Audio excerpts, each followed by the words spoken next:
All right, the Avalanche get back in the win column in a fun, exciting, kind of nutty game between the Avalanche and the Devils. The Avs win this one 6-3. A lot to talk about with this game, and we're going to do that right now on Locked On Avalanche. Your Locked On Avalanche, your daily podcast on the Colorado Avalanche. Part of the Locked On Podcast Network, your team every day. All right, everybody. Welcome aboard to the Locked On Avalanche podcast. We're part of the Locked On Podcast Network, your team every day. I'm your host, Chris Maselli. With me, as always, Mr. Shaggy Von Doom, Kyle Sullivan. Thank you for tuning in, making it your first listen of the day. That's always appreciated. Make sure to follow us on our social media outlets, LOPN_Avalanche on. We're going with X now. If you're on YouTube, you can see our names have the X logo. They no longer have the Twitter logo. So I guess we have to go with Birdie. X. I guess. Locked On Avalanche on Instagram. Questions, comments, concerns, opinions, lockedonavalanche@gmail.com. And follow us over on YouTube. Hit subscribe. Get notified when a new show goes live. Make sure you subscribe to our subtext as well. Link to that is in the show notes below. When you do, you become one of our very special insiders. Chat with Kyle and I one-on-one and have your thoughts and predictions and all that fun stuff read, like we will do a little bit later when our subtext people chime in on this 6-3 win, Kyle. So let's start there. Avs, they needed this one, right? You had to kind of like calm the fight, put out some fires here in Avalanche land. You had to score some goals. You didn't want this to be a 1-0 game or a 2-1 game. You go out and score 6. And it was a battle. You knew it would be, even without Jack Hughes and Nico Hischier for the Devils. They're still a good team. Overall thoughts on the game? We'll start there. The Devils jumping out first. It automatically put everybody into the, oh boy, here we goes. And then for it to go Mikko Rantanen power play. That was a goal, a special teams goal, where the Avs really needed to get in the trenches and win this game. That was, honestly, it felt like that was the tie turner. It felt like, I don't know, that first goal felt so good, especially after getting shut out 7-0 against Vegas. Like, you're like, okay, this team has life. We can go. And we'll get to that second period. But how we were talking of individual efforts, you started to see that go away in that second period. And the third period started seeing some passing and Mikko really just swallowing that puck for that empty net goal, not taking that quick one and taking the 200-foot one at the end. And that was nothing but net. Yeah. I don't think that hit the ground. I think that from, maybe 190 feet, all air. It was gorgeous. But the smiles all around. Right. And also Cale Makar taking up for Ross Colton in the minutes acquired, when it was something you want to see when we were talking about why is nobody taking up for Cale Makar, of all people, jawing at both referees. That's you're seeing all these things pop up that just really revitalize like the faith in where this team's going, and further bolsters your point about just rest, relax. This team's going to be all right. Yeah. You're a genius, Chris. No, I'm not. It's not me. It's just I've watched this team for a while, and you don't just lose sight of what they've done. And games like they had against Vegas, you're gonna have a couple more of those throughout this season. And that doesn't mean you just throw in the towel on them and just say like, oh, they lost it. No, they have too many good stars to pack this thing in after 10 games. It was just kind of ridiculous. But I thought there's a couple interesting things. One was the first power play that they had. If you noticed, the first power play unit left the ice with about a minute and like 13 seconds left, and then came back with like 25 or maybe 30 seconds left.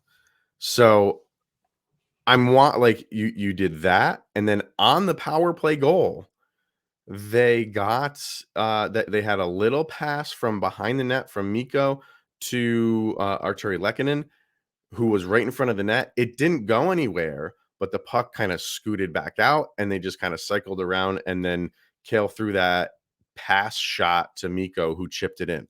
That little pass to Arturi Lehkonen is all I am asking for, because look what happened. Now, like, teams, if you're scouting the Avalanche, which teams are going to be doing, they know they do the drop back pass, and then it's basically a 3-man game on the power play between Mikko, Makar, and McKinnon, and they just pass around from the three of them, and eventually one of them will take a shot from distance and hope that there's a rebound. And if you're the defense, don't let there be a rebound, and there's really nothing like, and they've been struggling. So Mikko just threw that little touch pass to Arturi Lehkonen, and like I said, it just gave the defense, it put them in a state of not like panic or what's going on, but you put it into their head like, okay, like they might do that now just for a split second, And what happens? 5 seconds later, they score a goal. You have to start you were 1 for 17, your last 17 on the power play. You have to start. I feel like the Avalanche are kind of just going through the motions on the power play of our talent will win out. I don't buy that at this level, because the other team is in the NHL too. Yep. So throw some different looks. And if your go-to is going to be those 3 guys up top, then fine. If that's your number one play, fine. But to not throw anything else in the mix shows by 1 out of your last 17. And look what happens when you just give a little touch pass to Arturi Lehkonen right in the house. It was beautiful. And it was noticeable too, because to your point, Chris, of everybody knowing that's who you're going to be channeling the puck through. There were a couple times I saw Nathan McKinnon and Mikko Rantanen double teamed in that first period, and I was like, have the Avs really? This was while the Avs were down 1-0. I was like, have the Avalanche become that predictable that this is where the offense is going to be through? And this was on 5-on-5. This was even strength.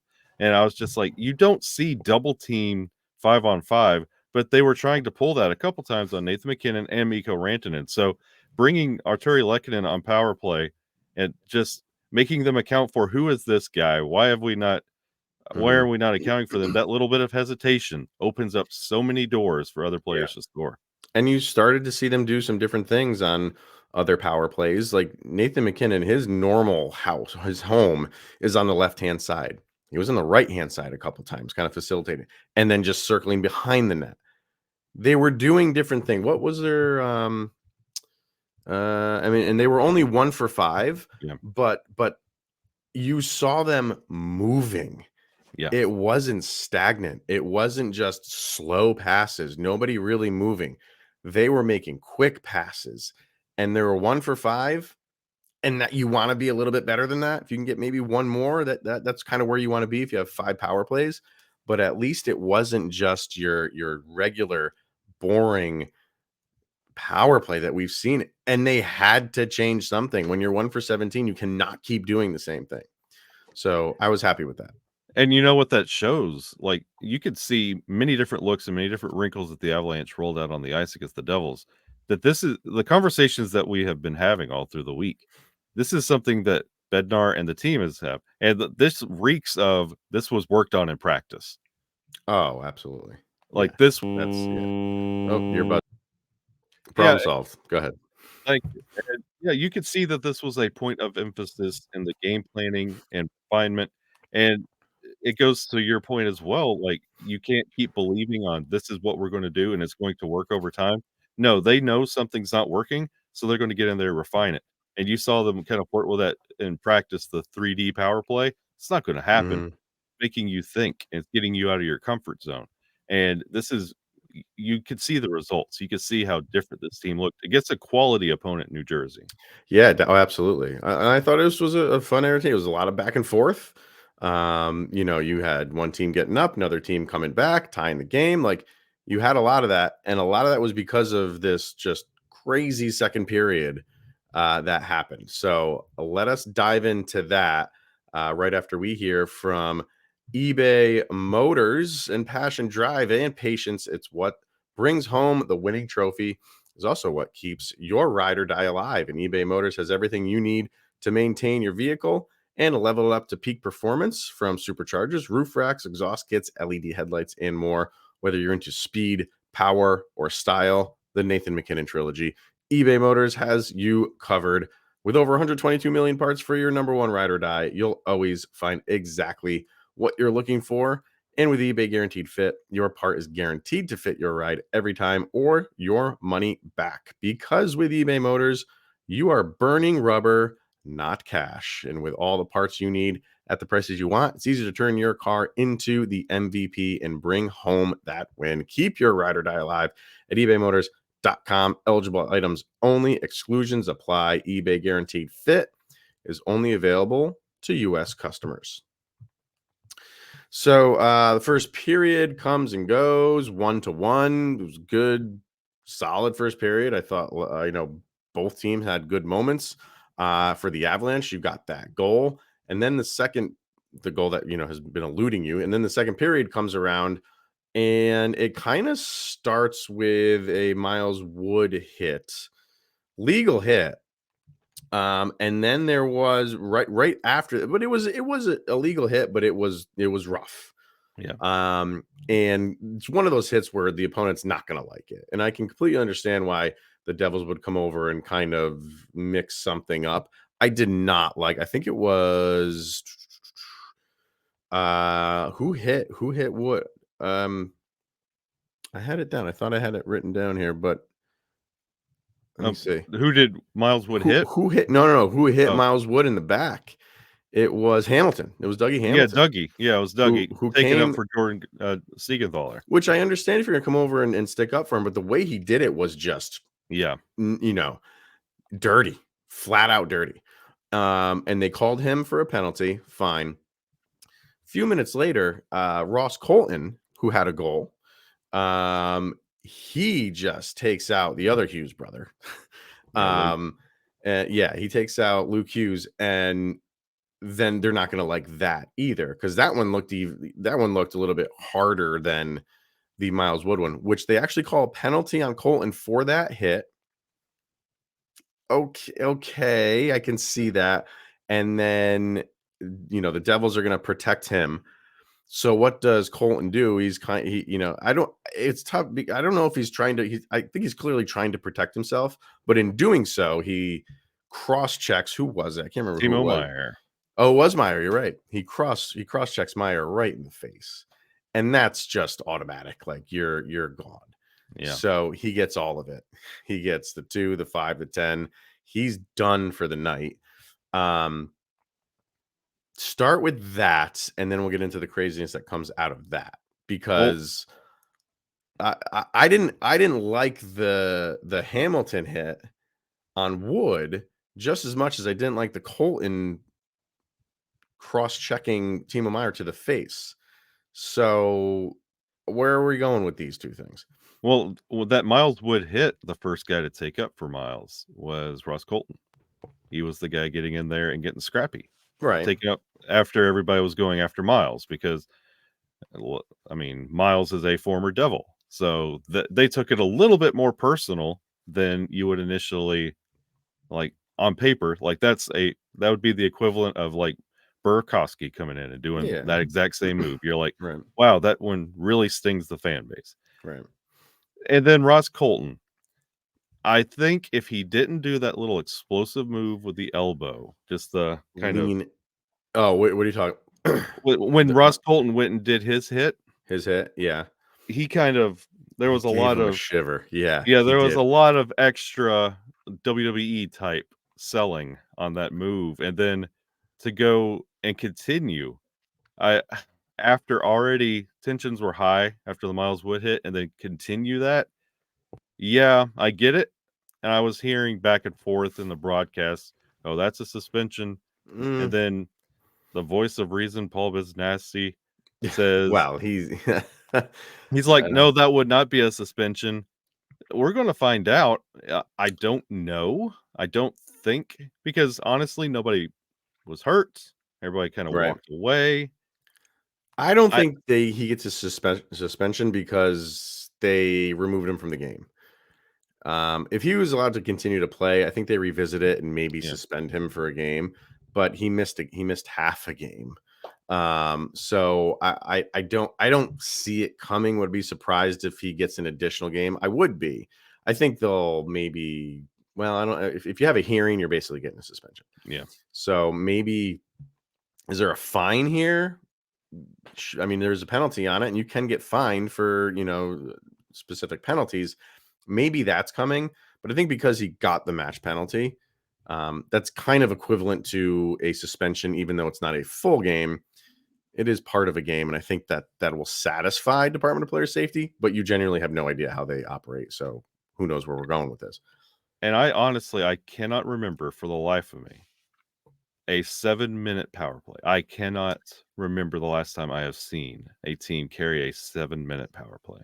Yeah, so that's what happened. And not only that, they were on a four, or was it a 4-on-3 that they were on to even start that, and they scored on that. So that 2-minute penalty didn't automatically come down to 5 minutes because there was a penalty outside of that 7 minutes that they scored on. Then that brings it down to the 7 minutes. Then we start the 7 minutes. Yeah. So it was pretty crazy that and then the Devils scored twice, I believe, on that. The Avalanche got a shorthanded goal on that Yeah. from Miles Wood. So you had this just nutty 7-8 minute period, even maybe a little bit longer, that if you want to back it up to the initial Miles Wood hit, where there's penalties all over the place, there's goals all over the place, and a lot of it is. The only thing that's not questionable is the Ross Colton cross check to the face of Timo Meier. Everything else you can kind of talk about. But I have to say, with all of that craziness going on, I thought the refs did a pretty good job keeping order. I Yeah. really do. It honestly, it had that feel like things are about to break loose. And I think the referees, coupled with, you mentioned everybody scoring in that little 7-8 minute span, everyone that tallied a goal in that span were instigators, and they were involved in those scrums. That was Timo Meier, then Miles Wood with the shorty, and then Dougie Hamilton. So that's everybody that was kind of getting roughed up. So everybody kind of felt like their stance was justified in that fight, and it kind of tapered off, like going into that third. But that second period, it was some frustrations being let out from both squads. Oh, sure. But at the same time, it was it was pretty entertaining. Oh, A I lot of back loved and it. forth. These teams are speed demon teams. That was a fun game to watch.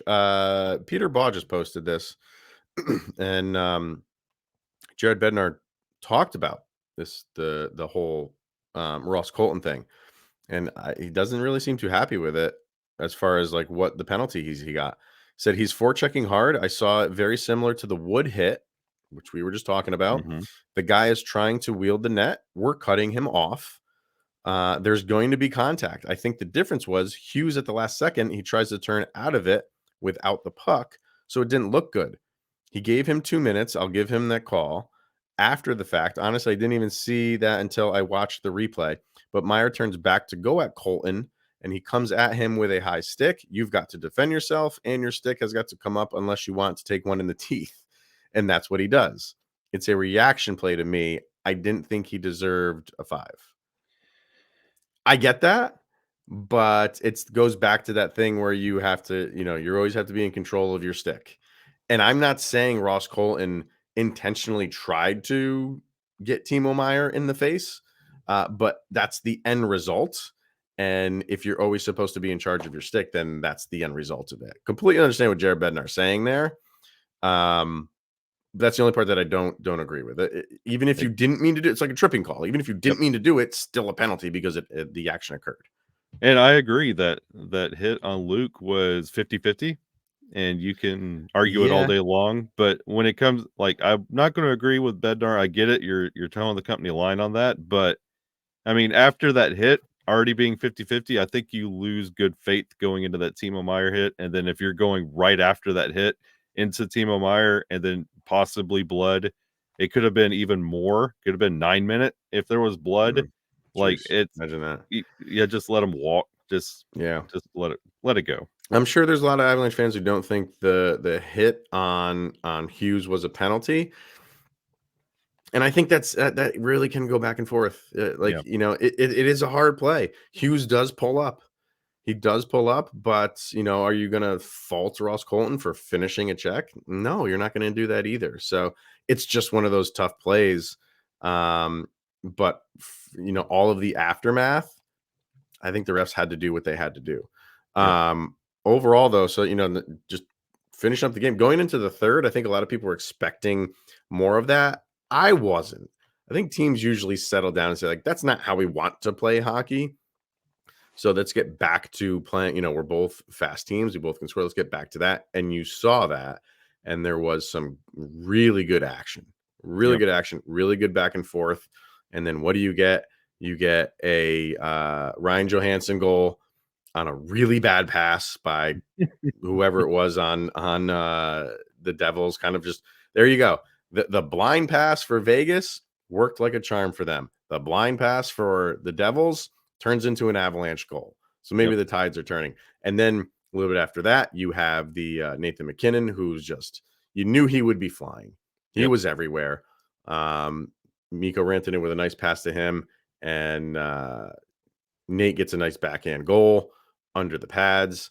And then the empty netter from Mikko. So just a fun, entertaining, exciting game. You had everything. You had goals. You had some scrums. You had some hits. You had an ejection. What else could you want? This and the good guys got the win. So everything else, this was all fun. This was a good one. Shorthanded goals, power play goals. That second period was perfect. And going into that locker room, Bednar, I know he was preaching, guys, you've got this. You frustrated the team. Mm-hmm. Stick to your business. And Lindy Ruff is saying, hey, we're not losing any more Hughes brothers. Clean it up. We can't be any more injured than we are right now. I thought the second line was fantastic. Val Nichushkin followed up probably his worst game with the Avalanche with, I'm not going to say his best game, but an excellent game. He had 1 assist on the day, but he was forechecking like a madman. That's his forte. And he did. Yeah. There was a number of crossbars hit and posts hit. But he really turned it around. I was really happy with how Nichushkin played. Yeah, that second line. And you had Lehkonen on the second line, but you had a lot of movement because of the Colton match penalty. So you had a lot of movement going around. You had Drouin starting on the top line, and he ended up with 11 minutes in gameplay. I don't know, man. I don't think he touched the ice in the third. He did. He was out there, but I don't fault you for not seeing him. Yeah. Because it was not a lot. No. So we have some more to talk about with that. We got a sound check to get to and our subtext people as well. So we will do that next.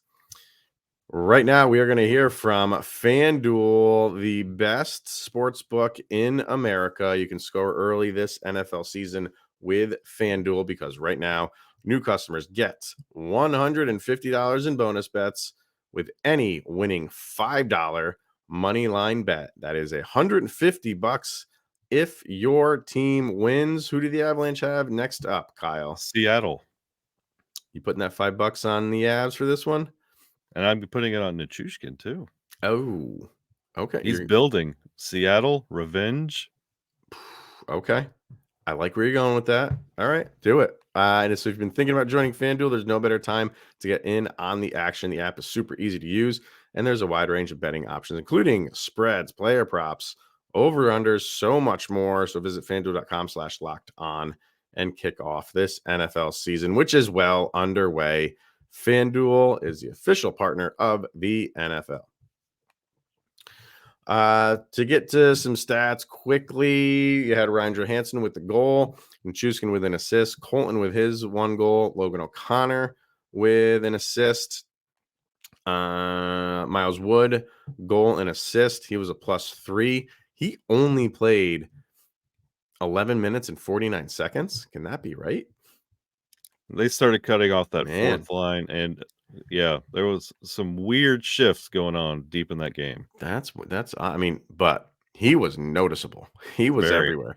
Nathan McKinnon, goal and an assist.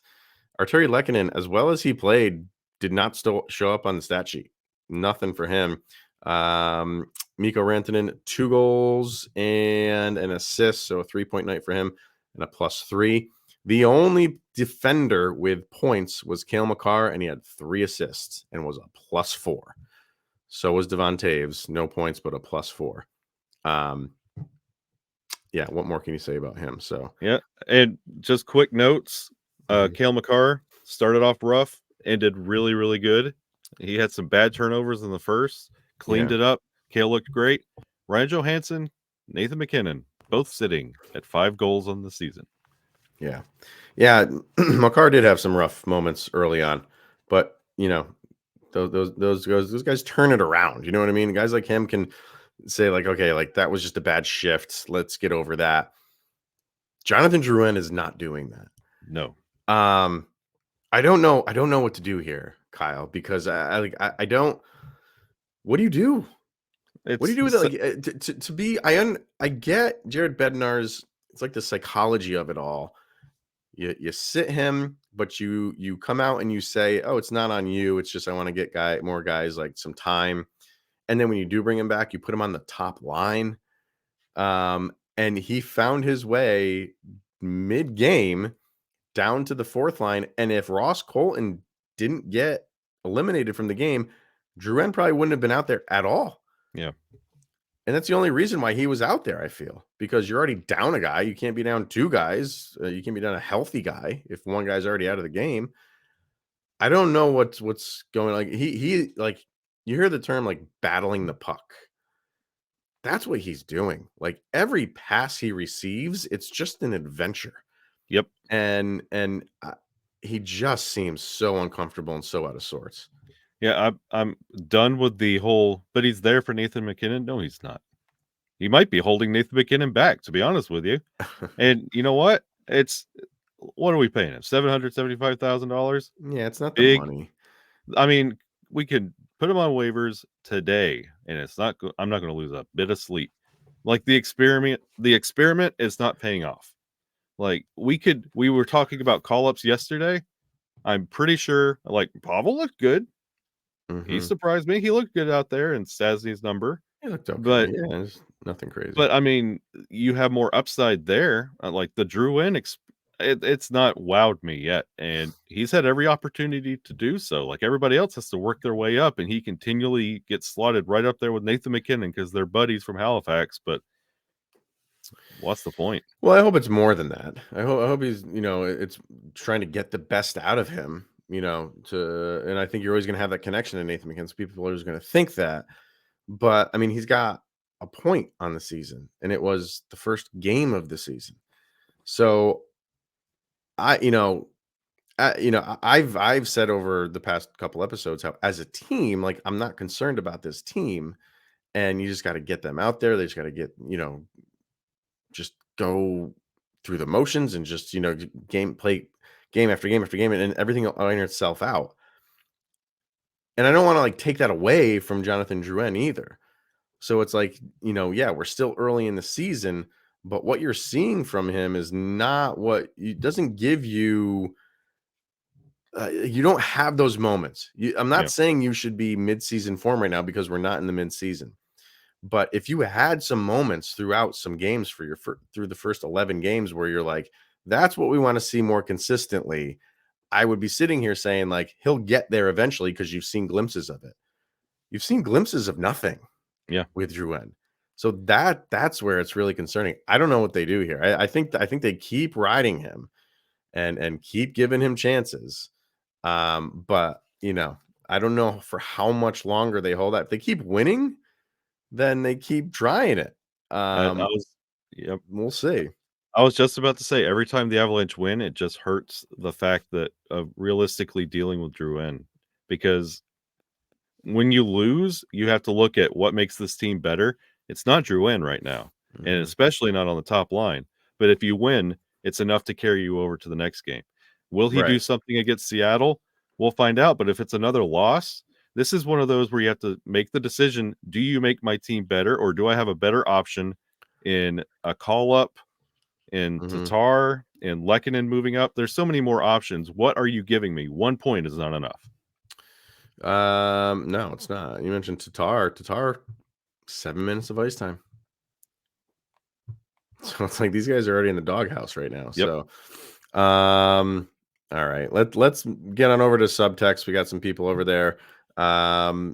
James said, looking good from our players all around.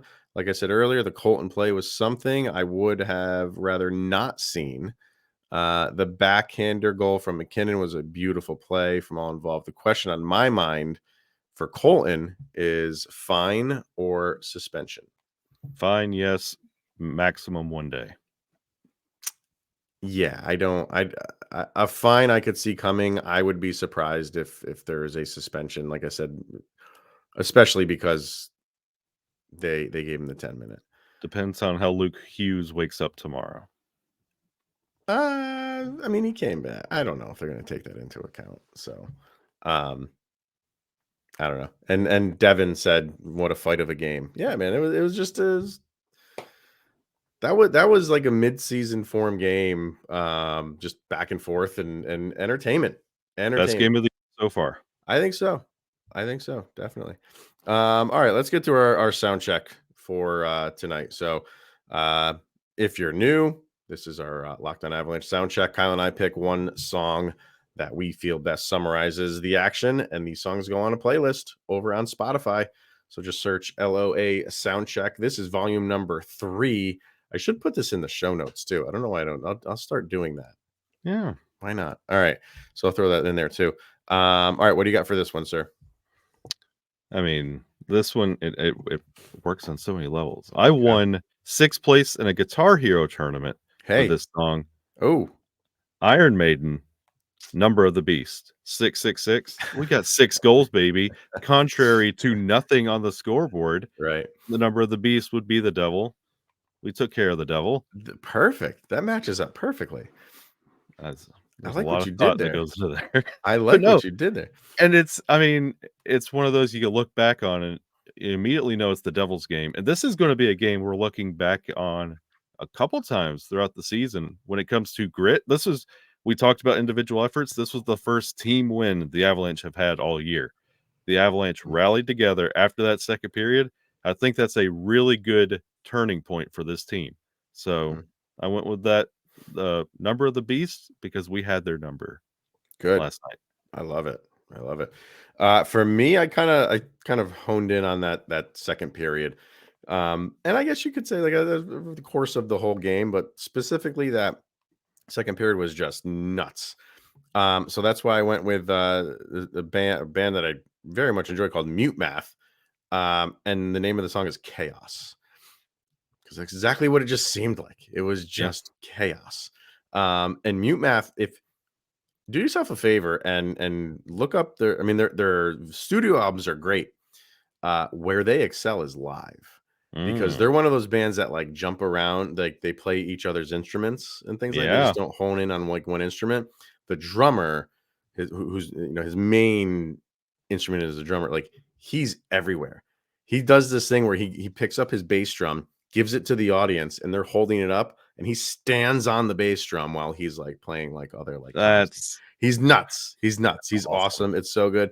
And that just like kind of symbolized this game. Everybody was everywhere. You were getting into scrums. You had some big time hits. You had goals, like you said earlier. We had power play goals. We had shorthanded goals. We had a 7-minute penalty. Chaos, Kyle. Chaos. So that sums it up for me. All-time hockey, baby. Can't beat it. All right, fire away in the comment section. It just feels good to get a win and score goals. So it would have felt good just to score goals, but you get that win, get those 2 points, and that's exactly what you want. Number one in the Central. That's right. All right. That's going to wrap it up for today, everybody. Thank you for tuning in, making this your first listen of the day. That is always appreciated. We will be back tomorrow. We'll have some morning leftovers and how we feel about this thing for tomorrow. So that's going to wrap it up. Thanks, everyone, for tuning in, making it your first listen, and we will see everybody tomorrow.